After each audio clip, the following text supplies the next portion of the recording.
else I got? This is the Chambord cherry, and then that's the chocolate brownie. Well, I stopped past to see Jason, and it was just absolutely delicious. I had I think the dark chocolate. Okay. And I had the peach. And it's bread pudding. It is scrumptious. It's really delicious. Stop on past and try some. All right, she about to try it, y'all. She got one herself. Here. Oh, we're going to share. Oh, okay. And then this one. Well, I heard you say, mmm. She said, mmm. Hey, wait, hold on. Wait. We got to ask you like that one? Yeah, that was good. Yeah. That's cherries. Oh, we got to ask the Empress. How you like it, Empress? It's very good. It's good? Yeah. What it taste like? It tastes like you know it tastes like it's like giving a little pie, and then it's like vanillas on top. Really? That sounds excellent. So this one is a chocolate brownie, and this one has raspberry coulis goes on top of that one. That's chocolate brownie. That was good. Both of them. I like the first one more.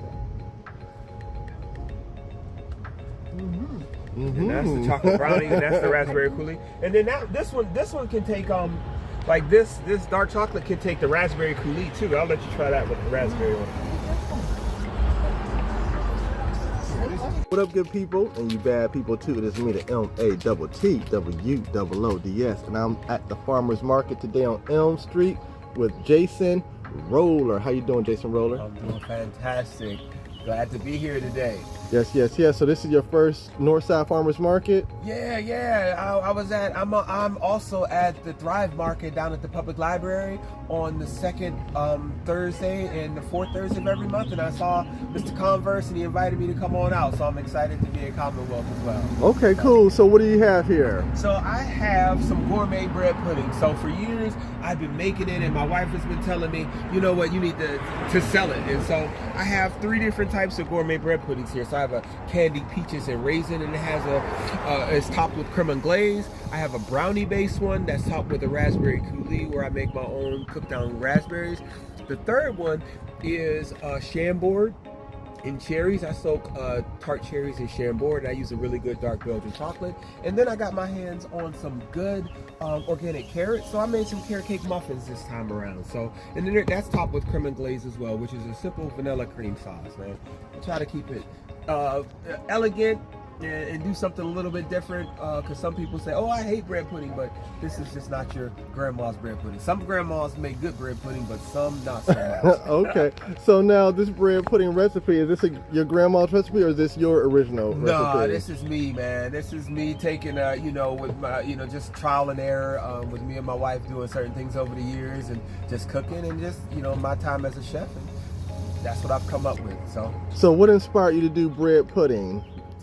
Now, was it the first choice, or did you have some other options? It was just a dessert that we always liked as kids, and then I kind of chefed it up once I got to culinary school and started doing, culinary things. I chefed it up, and it was one of the things that my family, we always would have at every occasion. They would always ask me to make it, and so once I started doing it, I was like, all right, this is, I think, a great option for me to come out and share what I can do. And this is like an introduction. So I also do private catering.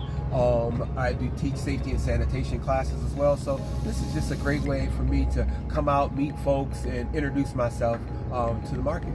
Okay. Now, I like that term you used, chefed it up.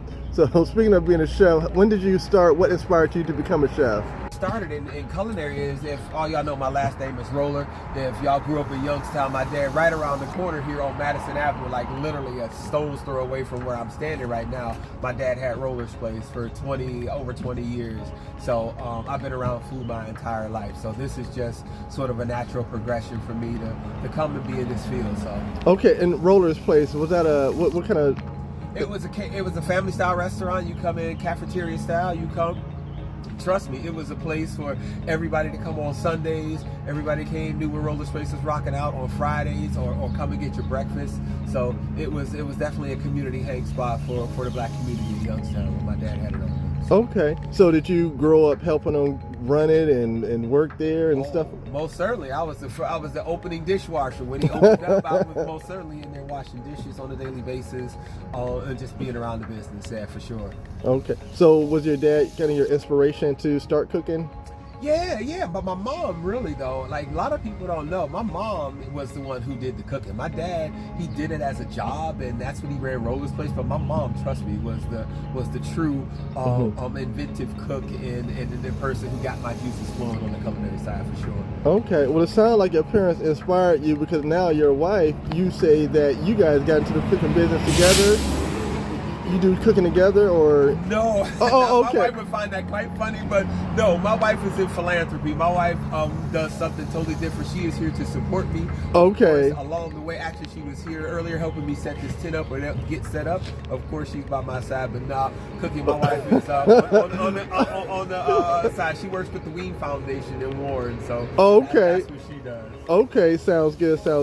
So take us back to some of the training. You mentioned about some of the classes that you offer, specifically the Safe Serve? Serve Safe. Serve Safe. Serve Safe. Yeah. Okay. So in the state of Ohio, you have to have a Serve Safe manager certification. If you open up a restaurant or you have a restaurant for it to operate, you have to have a Serve Safe certificate, Serve Safe manager. And that's what I do. It's an 8-hour training. So I go through. That's what I did for the corporate entities that I've worked for over the years. I did that training.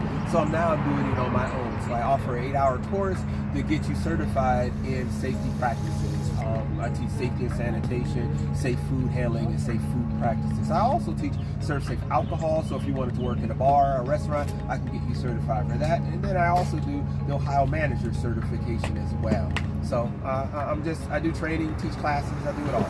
Okay. And what would your ideal student look like for your class?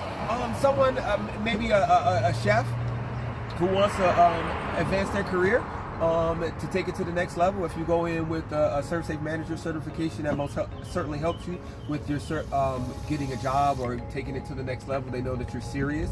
I'm also for the young people, maybe graduating high school, who wants an entry-level job in the field. I also teach the Serve Safe safe food handler instruction, so they can get that. So if you take that and put that with your resume, and you go in at an entry-level job, that gives you a foot up on the rest of the competition, because they know that you are certified or that you understand safe food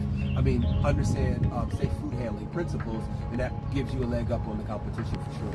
Okay. Now, last question, what piece of advice would you give to someone that's thinking about starting their food business? Because let's say, they're a good at-home cook and things like that, and everybody's telling them, hey, you should start your own business. What advice would you give to that person? That's a great question. Study, ask questions, take the advice, and collaborate. I think there's enough food, there's enough money. I think people sometimes get too closed off here. I think collaboration is where it's at. Well, my dad, if you know, Jackson. if you know my last name is Roller. So hold on one second. Jax, if you don't stop it, he sees another dog going down. Hey, Jax, get over here. Jax. Jax, get up. Stay. Okay. Sorry, y'all. Little.